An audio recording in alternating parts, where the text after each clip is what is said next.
Hello everyone and welcome to the Astroflower. We're going to be going into the X flare that came off the sun yesterday.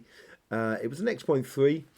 You'll be able to see it here on the X-ray flux. You can see it just above here, just on this section here. It came in the early hours of Thursday morning, and that's exactly what I was saying on the energy update earlier on in this week. I said that the sun will be kicking in around about Thursday, Friday or Saturday, and boy did it do that. Is it Earth directed? Well, let's go into that and find out. First things first, let's just have a look at what's going on the sun here, where we've seen about these coronal holes and these filament energies. And a lot of filament energies were erupting as well. And I think that is going to be the main component. You can see that eruption that came off the X3 that came off in that section just there. It goes off there. But is it heading in the direction of the Earth? Not really thinking so. I think it's more we're talking about these filament energies that erupted as well, that's coming in the direction of the Earth. And that's going to increase the emotional input into the mental stability of the air energy, because it's going to produce even more air.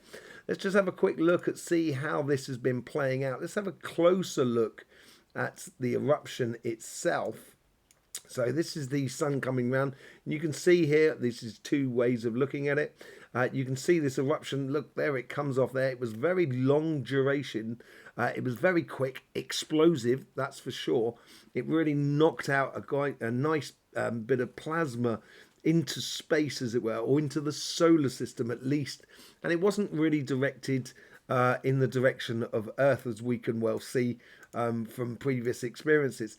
Another way, a good way of looking at the see whether it's coming in the direction of the Earth is by using the Lasco satellite, the C3 we've got here at the moment. And you can see the eruption that comes off roughly around about now. It comes off on this side here, roughly about now. It is a halo eruption, that is for sure, because you can see that round circle that goes around, but the majority of it is weaning off onto this direction here and not really hitting the Earth. And one of the reasons I say that is because when you see the eruption now, usually you can see like these little white dots, flecks of like snowflakes on the screen here.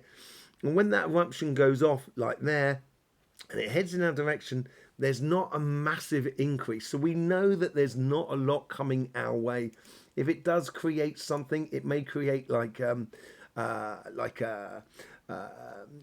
C3 sort of storm, nothing really hectic more than anything else, but it's going to create that frictional energy that goes between two energies as it comes past one another.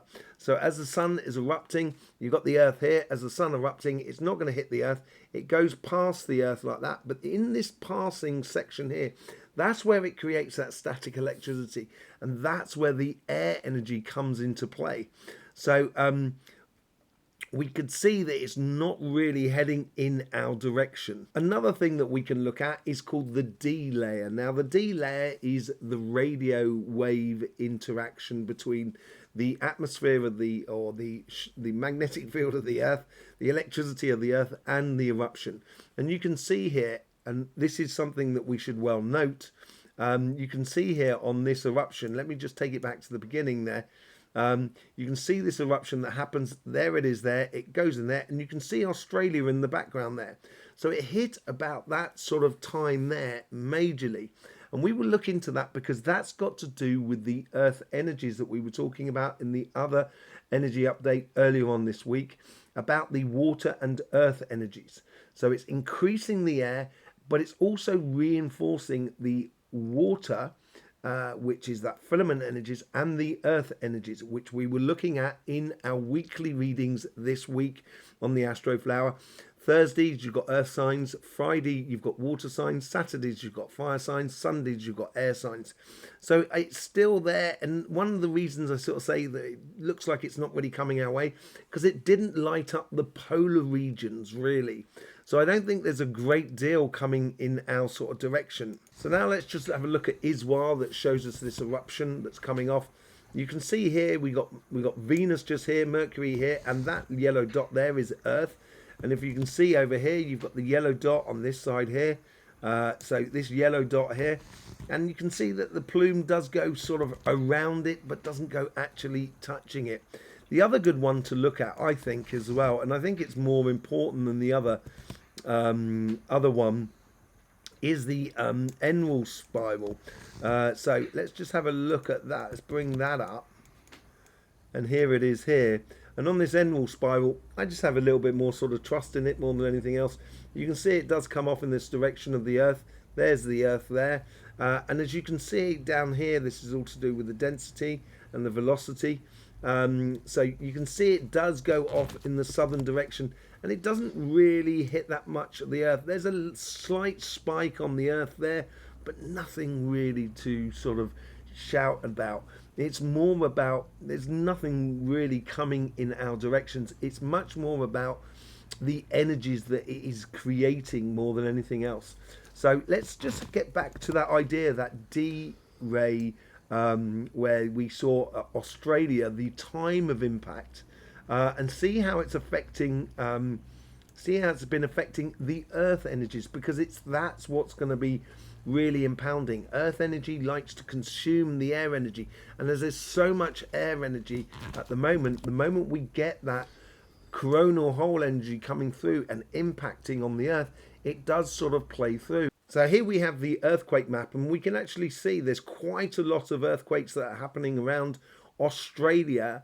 This is today at the moment, and they're reasonably quite big. They're around about sort of 5 or so, but also in the root chakra. And this is what we're talking about, where earth energy is really taking back the command. As I was saying in the other week, the energy has risen up, and that's creating that air energy, and now the earth energy is pulling it back down. It's a rhythm that we see in life that takes sometimes a day, sometimes a week, sometimes a year, sometimes 15 years, thousands of years. So this is all part of that oscillating rhythm at the moment, and it's bringing it back down into that. Other thing you should notice as well is there's been a lot of earthquakes around the sacrum. So this is bringing the energy back down to the root chakra and the sacrum energy. When you saw on the energy update, it was much higher up in the body than it has been. And now I think it's starting to progress its way down, and it's going to help to getting things done, converting great ideas into reality.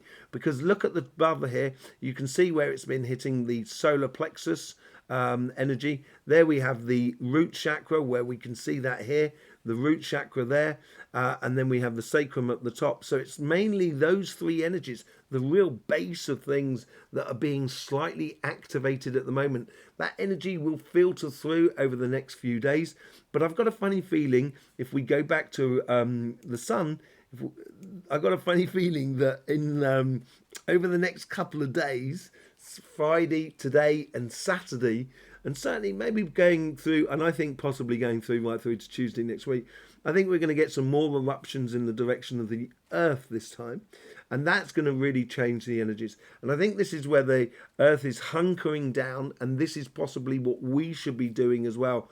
I've been saying in the readings, I said in the readings that it's going to be affecting the air, water and earth. I still believe that more than anything else. I don't think there's a great deal of fire in the system at the moment, but it is going to be that converting of that earth from that air into the earth energies. So do pay attention to your energy up to your readings that we do on the Astroflower. As I said, Thursday yesterday was the earth signs. You might have to go back and have a look into your readings and just see where that earth air connection is going on, and see what cards have been pulled out for you. We got the water signs on Friday. Saturday we've got fire signs, and we've got the air signs on Sunday. Sunday night though, we are going to be doing a special live for Scorpio. It's the title of it, What It Means to Be a Scorpio. So we're going into every aspect of the good and bad of being a Scorpio. If you want to be part of that live, you should be subscribed and click that bell for notifications, so then therefore you will be able to join us with ease. I will see you for your local reading. I will also keep an eye on the sun. If there's anything more that comes out, I certainly will give it to you. But do not worry, it's not earth directed as far as I can tell. I will see you soon. In the meantime, don't forget, life should be fun, so please do enjoy.